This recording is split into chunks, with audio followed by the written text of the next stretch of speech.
Tyler, is it possible that Donald Trump is exploiting people's fears of the far left to get people on his side? I think that is exactly what is happening. I do not support SJWs or Antifa, but I am much more afraid of the far right than I am of the far left. Are we headed towards a Christian dictatorship? Okay, Tyler, thanks for this question. Kind of a follow-up to the podcast I did a couple weeks ago. And first off, let me say that, yes, I do believe that the president has used fear of the left and symbology and words and insults and various other things to stoke the flames of fear and hatred and animosity towards the left from the right. I think he has definitely done a championship job of doing that. And that's not a criticism. It's an objective statement. That's what the guy's been doing. He's been doing many other things too, but, that's the answer to the question.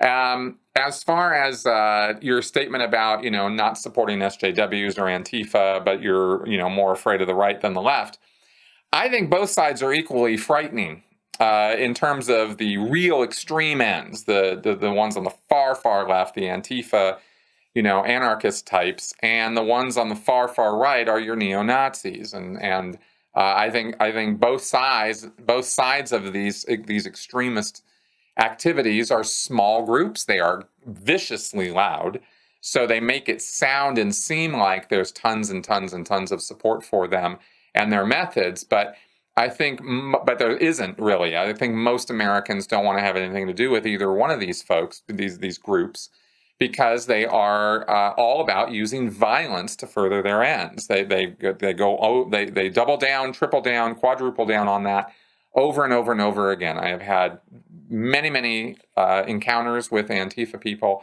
on Twitter and watch their videos and watch what they say and what they're talking about. And you challenge them on, listen, man, maybe there's a nonviolent answer to the problem. Now I'm the Nazi. Right, because I said that, because I asserted that maybe there are peaceful solutions. Just saying that, it got me, days of harassment on Twitter. So I'm not, some snowflakers. I'm not whining about getting stalked on Twitter. I'm pointing out that these people the Antifa people are extremists.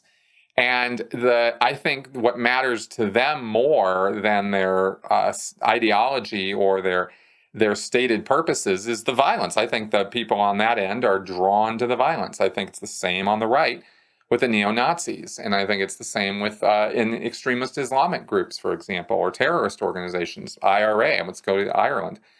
All these groups have people who are drawn to them like moths to a flame, who crave engaging in violence. They are violent people.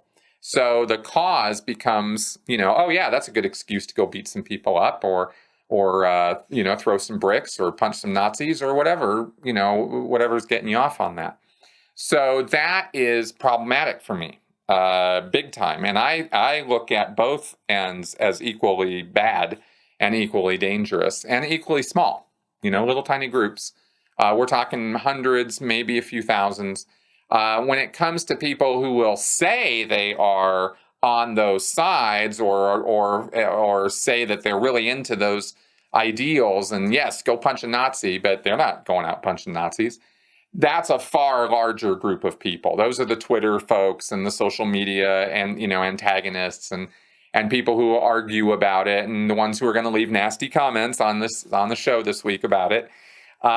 Because of what I'm saying here. Those guys are far more numerous, but they're not. I don't consider them dangerous just because they criticize me or my position or want to argue or get really vitriolic in the way they talk. That's not in and of itself something we should be overly concerned about. Passionate debate and energetic belief. There's nothing wrong with that. It's when you start preaching violence against people you oppose that I think we start having real problems. So anyway, there you go.